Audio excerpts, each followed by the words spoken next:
About a month ago, I bought 500 European night crawlers and then 1,000 of the African night crawler cocoons. And I really haven't paid too much attention to them. This one on the right here, the blue bin, is more of your traditional worm bin, worm farm, whatever you want to call it. And today I'm going to actually split it in half because I'm going to start to focus on the worm reproduction. So compost worms, they tend to produce a lot better the more space you have them. They'll eventually reach an equilibrium in whatever kind of enclosure you have them at. So they have a kind of maximum density or a maximum amount of worms based on the square footage of where you're keeping them. So this, although tall, isn't too much square footage, knowing that the night crawlers I have tend to like a little bit more shallow bedding. So what I have here, this is just a concrete mixing tub. I use them for a lot of my different animals and such, so I have a few of them on hand, and I filled it with a ton of carbon-based bedding. Carbon just being your dry part of your worm farm. So this is just Amazon boxes and then just weekly flyers ripped up. Then I have a husky dog near the bottom. I have a bunch of his shed in there. So that is the extent of what I did there. Now this bin I've been neglecting and admittedly probably overfeeding. So I want to say it's intentional because I knew I wasn't going to do much with this bin until I had the time to start actually worrying about this on a more commercial scale. I have a lot of turtles and animals that eat worms, so I want to start producing these so I can supply my own collection, and then my goal is one day to actually be able to sell them. I also have a big orchard and a bunch of bushes and stuff on my yard, so the vermicompost will be really useful for that. So all I'm going to do is take half of kind of what's in there, half the bedding, half the worms, half whatever the remaining food is, and literally put it in here. And then we're gonna do a huge feeding for the worms today. Again, this will be overfeeding, but I'm doing so with an abundance of bedding. So the worms will have tons of spots to get away to. And then I'll update it in a week to kind of show what happened to the amount of food I'm feeding them. And the reason I'm overfeeding them is just because this time of the summer, I'm doing a lot of canning, preserving. The tortoises are eating a lot of food, mainly fruit. Oh, sorry, a lot of fruit. So I just have a lot of waste right now. So it's a good time to kind of abuse your worms a little bit.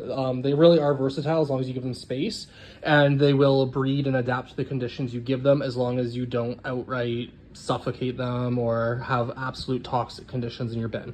So I'm going to pause here and then I'll show you the result of separating them and then actually show you the European night crawlers.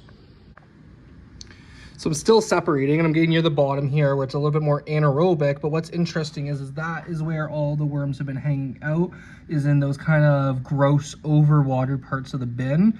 And considering I only use paper bedding for this, excuse me, this bed, they have produced a pretty incredible amount of vermicompost in 1 month. This bottom like 1 to 2 inch layer here looks to be like pretty processed.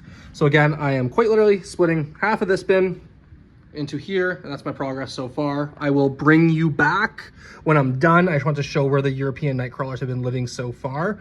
I haven't found any African night crawlers, but to be fair, I've also never kept those ones before. They're new to me, so perhaps I am looking at them. Anyways, I'll bring you back in 30 seconds. So I just noticed what might be African night crawlers, I'm hoping at least. Like I mentioned, I just bought the cocoons of the African night crawlers, so they should be really small. And you'll notice there that those are really tiny. So obviously they're either baby European night crawlers or those are the baby African night crawlers. So I'm hoping that those are the African ones. So I've now emptied about half of the bin, of the original bin here. And again, this bin was only a month old. The reason I'm separating it is to kind of encourage the worm reproduction. I don't want them to reach that equilibrium in this bin too quickly. I want them to be breeding fast all the time. Again, the end goal for this is to kind of be more of a commercial operation. So I'm going to be transitioning to more of these cement mixing trays and kind of fine tuning things over the next year to 2 years probably.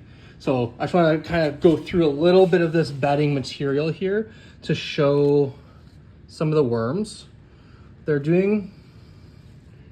All right, here's a couple. So they're doing really well. In the one video where I kind of showed you the babies, either the Europeans are reproducing already, which would be awesome, or the African cocoons that I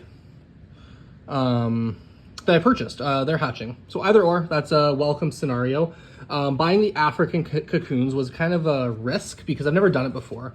Anytime I've had worm farms in the past, I always just buy I've only ever done red wigglers before, but I would buy like a few pounds of them or a half pound, whenever was being offered, and start directly with the worms. But there's a really good price in the cocoons. So that's why I took the risk, and I hope it works out because they're really, really good casting worms.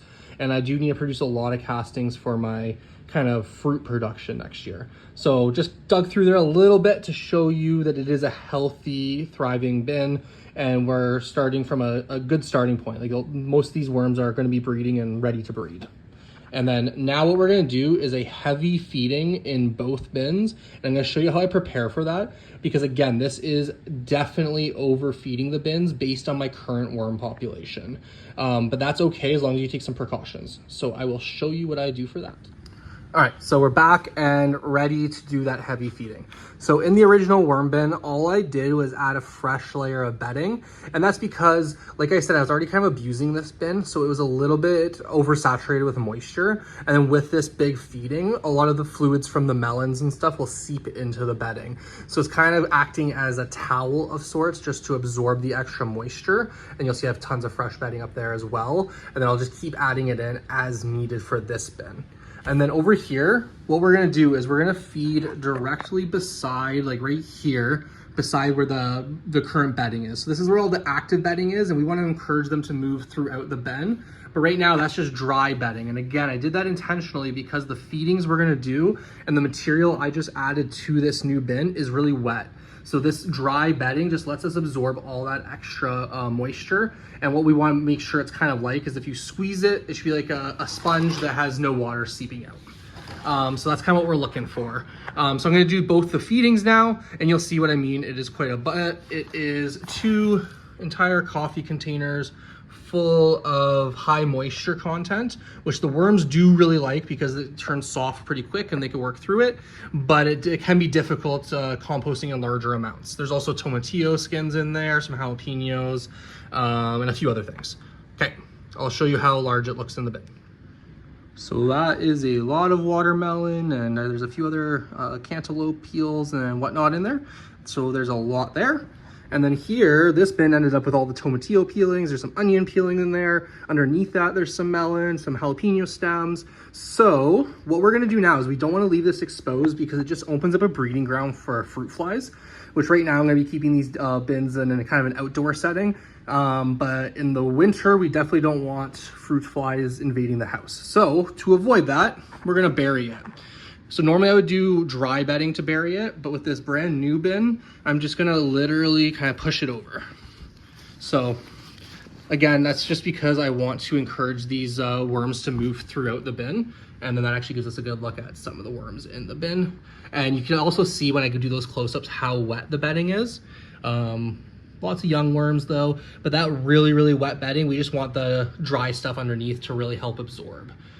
So lots of baby worms that you're seeing in there, the big adults as well. And then over here, we're gonna do the same thing. So there's not as much dry bedding there. There's even some food from a previous feeding in that one. It looks like some coconut husk is in there. So this is not as ideal of a situation, but this bin is more of my active bin. I'm only gonna be feeding the other bin on a more controlled schedule, where this one I'm gonna be adding like my daily coffee grounds, any produce from the garden. Again, we're gonna be kind of abusing this bin more than the other one. So every day I add more carbon sources to this one to kind of bury it and really help control that potential fruit fly infestation. So again, you just pull it over here, and then you can kind of see here, much less bedding. This one is definitely in need of some more paper, cardboard, etc. But then you can also see I barely ripped that takeout container apart. It's on one of those cardboard ones. This bin I am definitely letting get abused a little bit more, but you can see from the bedding I pulled from there, the worms still are thriving. I'm not sure if any are still out, but we have lots of cocoons, we have lots of babies, and the adults are huge. So this method is working so far, and once the this blue bin kind of gets back to more of an equilibrium. They replenish the population I took from them. We'll split it again and be up to 3 worm bins then. And the cycle will kind of continue as I build up my inventory here. And then the initial goal is to be able to feed all of my turtles without buying it from an external source. And ultimately, I would like to be able to offer this as a product for other people to do composting or fishing worms or whatever. So this will take me at least a year to get built up, I would say. It takes quite a while for worms to breed. If I wanted to speed run it, I guess you could say, I could just buy a few more pounds of worms, because I started with only 500 European night crawlers and I think I said 1,000 or 2,000 African cocoons. So again, I could just order more, but I'm kind of doing it a cheaper way. And the one other thing I'll mention is the bedding I'm using here is mainly paper and cardboard.